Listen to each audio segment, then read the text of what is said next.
Assalamualaikum warahmatullahi wabarakatuh.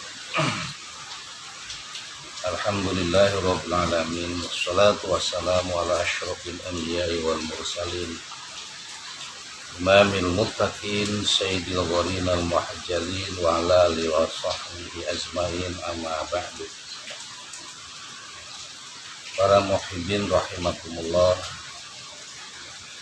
Alhamdulillah kita kembali bertemu dalam rangka pengajian Bahsul Masail. Mudah-mudahan pertemuan kita dalam kajian Bahsul Masail ada dalam ridha Allah Subhanahu wa taala. Ada satu masalah yang berkaitan dengan wakafan. Bagaimana caranya mentasyarukan atau memanfaatkan sawah yang diwakafkan untuk masjid secara mutlak. Artinya secara mutlak tidak ada penjelasan untuk merehat atau untuk kemaslahatan masjid. Wakaf saya sebidang tanah, wakaf untuk masjid. Jadi bahasanya tok mutlak. Yang dipertanyakan bagaimana cara mentasyarukan. Jawabannya, hasil sawah tersebut harus digunakan untuk merehab, tidak untuk yang lain. Walaupun ada menurut pendapat yang dikutip Imam Nawawi dari Fatawi Al-Ghazali, hasil sawah tersebut bisa digunakan untuk kemaslahatan masjid seperti upah muazzin, membeli karpet dan lain-lain. Dijelaskan dalam salah satu kitab Fathul Mu'in, pinggir I'anat Thalibin Juzani Sharifah 182. Wa yusarrafu ra'ul mauqufi alal masjidi mutlaqan aw ala imarati fil bina'i waloli munaratihi wa fi takhsisi al muhakkami was sulami wa fi ujratil qayyimi lal muadzinu wal imamu wal husuru wa dhiknu ila in kana al waqfu li masalihi wa yusarrafu fi dalika ila an qala lakinahu nukila ba'dahu an Fatawi Ghazali ana yusarrafu lahuma wa huwa al-ujah. Jadi pendapat Imam Nawawi yang dikutip dari Fatawi Ghazali, hasil sawah tersebut bisa digunakan untuk kemaslahatan masjid seperti upah muazzin, membeli karpet dan yang lain-lainnya. Masalah yang kedua, seseorang meminta sumbangan untuk membangun masjid. Kemudian uang hasil sumbangan itu dibelikan bahan bangunan untuk bangunan masjid. Apakah bahan bangunan itu sudah menjadi barang wakafan atau tidak?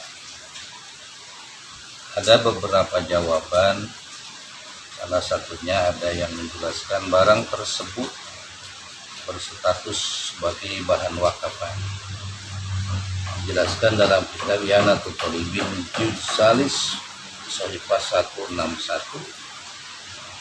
Qala Asy-Syaikhu Abu Muhammad wa kadza lau ukhida minan nas bil yubna bihi zawiyatan aw ribatan fayasiru kadalika bi mujarradi binaihi. Jadi pemahamannya tetap termasuk barang wakafan, berjalan seperti hukum wakafan. Masalah yang nomor ketiga,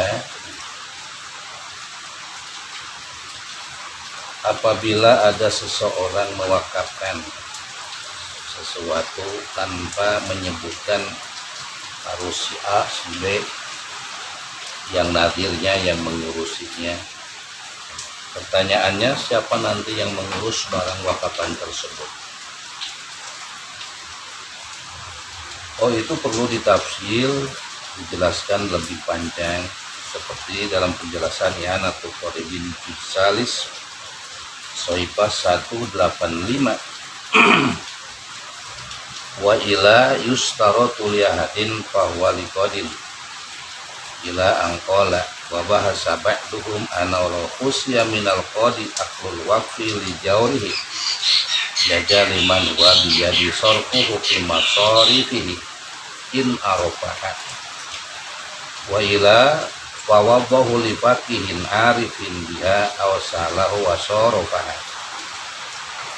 Orang yang merawat barang wakapan tersebut, kalau ada hakim ya hakim, tapi kalau hakim tersebut dikhawatirkan dia menjawab lacur, suka makan barang wakapan, maka jangan dikasih kepercayaan yang merawat hakim.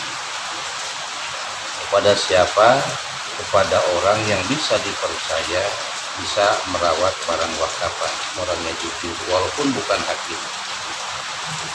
Tapi kalau orang tersebut nggak ada, maka diserahkan kepada alim, kiai yang ahli fikih yang tahu tentang kedudukan cara mengurus wakapan. Atau kiai nggak mampu, artinya nggak mampu karena sibuk, nggak ada waktu untuk urus barang wakapan, maka bisa ada seseorang yang dipercaya belum tahu caranya, harus bertanya kepada kiai tersebut, nanti dibimbing sama kiai. Masalah yang keempat, bagaimana hukumnya menjual alat-alat atau bahan-bahan bangunan masjid yang telah rusak seperti kayu, tikar, kusen, karena ada perenovasian masjid. Jawabannya dalam kitab I'anatul Talibin Juz Salis Soifah 180 wa yajuju bai'u husuril masjidil mauqufati alaihi idza baliyat di andahaba jamaluha wa nafuha. Bisa karpet masjid yang sudah buruk bisa dijual karena sudah tidak bisa dipakai manfaat, dialah manfaat, diambil manfaatnya, jual aja, nanti uangnya dikembalikan ke masjid. Wakada zuduhu al-munkasiroh, termasuk bisa dijual kusen masjid yang dibongkar, direnovasi, kusennya diganti. Kusen tersebut kalau tidak bisa diambil manfaat selain hanya dibakar, tapi ada orang yang membutuhkan, bisa dijual, uangnya nanti dikembalikan ke masjid.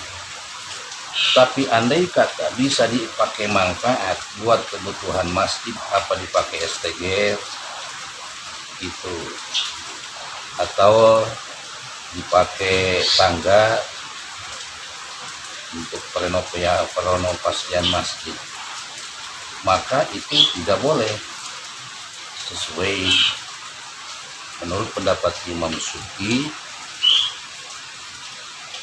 Qala Subki hatta lo amkana isti'maluhu bi idrojihi di alatil imarati imtana'a al-bai'u fi mayata. Kalau masih bisa dialah manfaat, apa dipakai tangga, apa pakai steger, atau dipakai pintu masjid umpamanya, kusen-kusennya bisa dipilih kayunya yang ada masih bagus, diambil bisa dalam manfaat, apa dipakai pintu dan sebagainya, maka tidak boleh dijual belikan. Masalah selanjutnya, apabila seseorang mewakafkan Umpama contoh, Ki Zaid mewakafkan sawah kepada Ki Umar. Kata Zaid, Mar, saya mewakafkan sebidang sawah kepadamu dan kepada anak-anakmu. Itu namanya wakaf muayyan. Wakaf tersebut berarti diolah sama Ki Umar. Zaid yang mewakafkan, Umar yang mengolah. Dan Umar meninggal, anak Umar itu karena mewakafkannya kepada Umar dan anak-anaknya. Anak Umar itu jumlahnya ada 10. Meninggal Umar, turun kepada anak yang pertama. Meninggal anak yang pertama, terus sampaikan ke anak yang ke-10. Pertanyaannya, bagaimana setelah meninggal semua mauquf alaih yang menerima barang wakapan dari Ki Zaid, Umar meninggal, anak-anak Umar meninggal, wakapan tersebut bisa diolah sama siapa atau dikembalikan kepada siapa? Oh, wakapan tersebut, sebidang sawah tersebut itu bisa diolah, ditasarufkan oleh kerabat yang terdekat kepada Zaid yang mewakafkan. Bukan ahli waris Ki Zaid, tetapi kerabat yang dekat kepada Ki Zaid. Ketika Umar dan anak-anaknya 10 sudah meninggal, itu wakapan tersebut bisa diambil alih oleh kerabat terdekatnya yang mewakafkan. Di kerabatnya si Zaid, bukan ahli waris Zaid.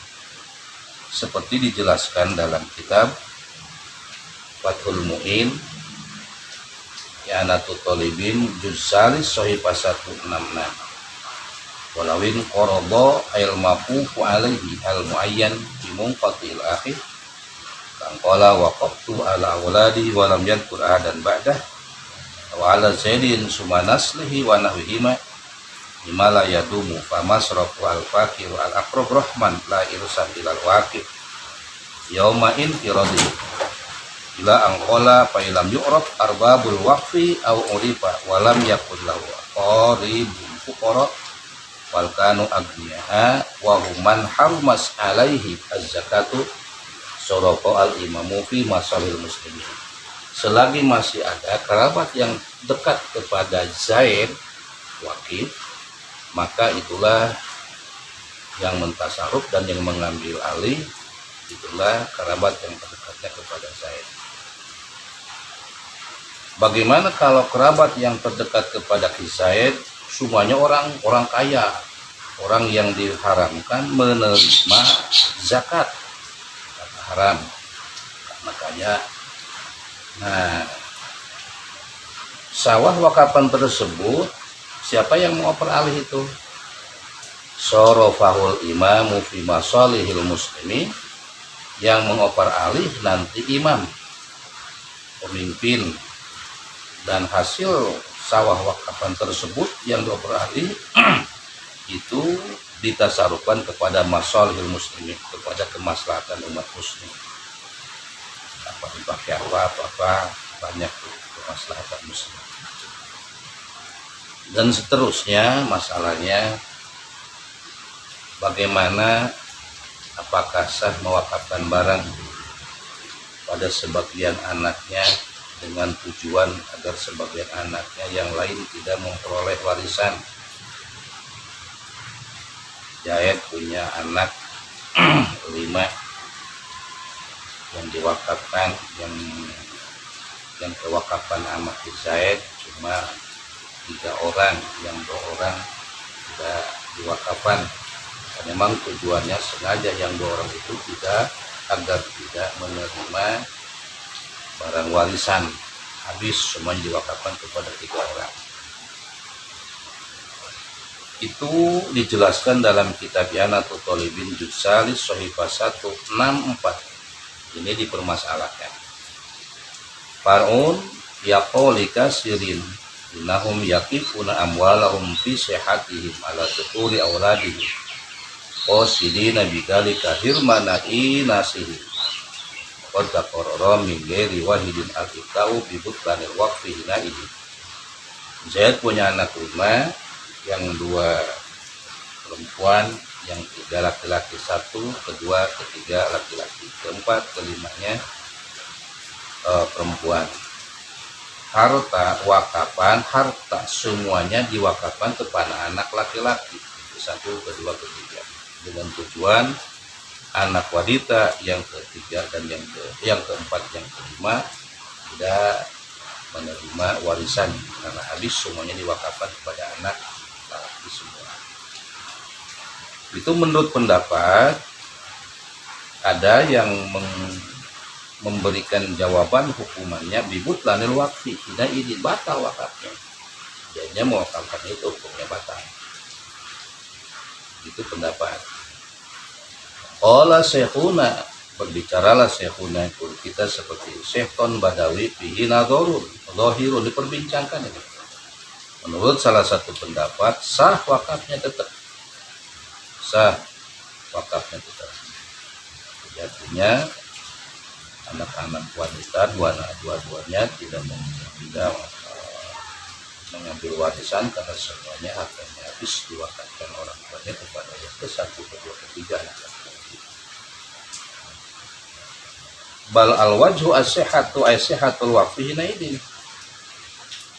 Qala asya ayma adami ismin aidon. Pendapat yang kedua, sah wakafnya dan tidak ada hukum dosanya menurut pendapat yang kedua. Ini pertimbangannya, perbedaan antara yang membatalkan wakaf dan ada yang mengesahkan wakaf. Kebanyakan para ulama mengambil kepada pendapat syekhuna yang mengesahkan wakaf dan tidak ada indikasi hukum dosa mewakafkannya kepada semua anak laki-laki. Sekian dulu pertemuan kita, insya Allah di lain waktu kita sambung kembali. Mudah-mudahan ada manfaatnya. Hadanallahu wa iyyakum ajmain. Usikum wa nafsi bittaqullah. Assalamualaikum warahmatullahi wabarakatuh.